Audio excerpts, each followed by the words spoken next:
కల్లం గారు ఒక అధికారి మీద కంటే కూడా రెవెన్యూ ఆఫీషియల్స్ మీద కంటే కూడా న్యాయ వ్యవస్థల మీద ప్రజలకి నమ్మకం ఉంది గడిచిన కొన్ని దశాబ్దాలుగా జరిగినటువంటి పరిణామాల నేపథ్యంలో. ఎందుకంటే అధికారులు ఏదన్నా తప్పులకి పాల్పడేటువంటి ఆస్కారం ఉందో లేక ప్రలోభాలకి లొంగేటువంటి అవకాశం ఉందో అనేటువంటి ఒక అభిప్రాయం ఉంది.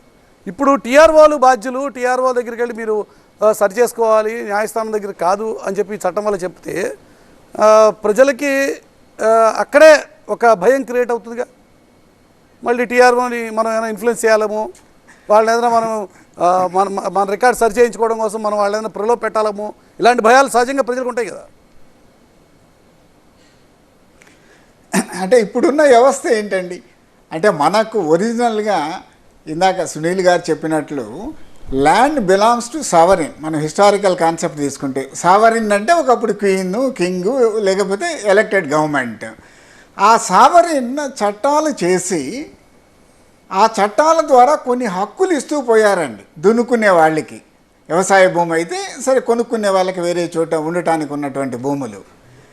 ఇటువంటి హక్కులు ఏదైతే ఉన్నాయో అన్నీ కండిషనల్గా లిమిటెడ్ హక్కులు ఇచ్చుకుంటూ పోయారండి. పూర్తి ఓనర్షిప్ టైటిల్ అనేది ఈ రోజు వరకు ఇవ్వలేదు. అదే సుప్రీంకోర్టు, హైకోర్టులు రిపీటెడ్గా పాయింట్అవుట్ చేస్తూ ఉన్నాయి. మీరు ఇటువంటి టైటిల్ ఇవ్వలేదు కాబట్టి మీరు తయారు చేసేటటువంటి రికార్డులు టైటిల్స్ అని చెప్పి మేము ఒప్పుకోము అని చెప్పి రిపీటెడ్గా చెప్పారండి.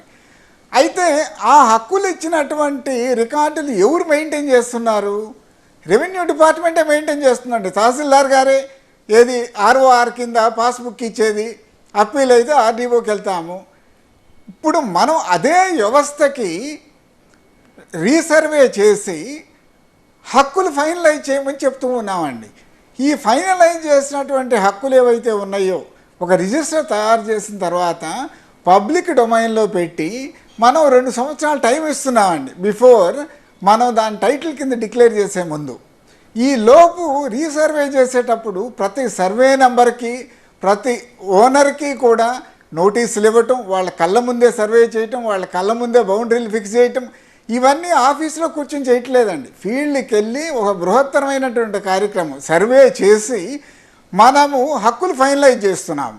ఈ హక్కుల్ని పూర్తి హక్కుల కింద టైటిల్ కింద కన్వర్ట్ చేసే ముందు మనము పబ్లిక్ డొమైన్లో డిక్లేర్ చేస్తున్నామండి. డిక్లేర్ చేసిన తర్వాత 2 సంవత్సరాల పాటు ఏ అబ్జెక్షను రాకపోతే దెన్ దాన్ని పక్కా టైటిల్ కింద టైటిల్ రిజిస్టర్లో మనము కంక్లూజివ్ టైటిల్ కింద కన్వర్ట్ చేస్తున్నామండి. ఇప్పటి వరకు కూడా ఈ ప్రాసెస్లో ఎక్కడా కోర్టుల ఇంటర్వెన్షన్ కానీ లాయర్ల ఇంటర్వెన్షన్ కానీ ఎప్పుడూ లేదండి. అంటే చరిత్రలోనే గత 100 సంవత్సరాల్లో కూడా ఎప్పుడు ఈ ప్రాసెస్లో లాయర్లని కోర్టుల్ని ఇన్వాల్వ్ చేసింది లేదండి.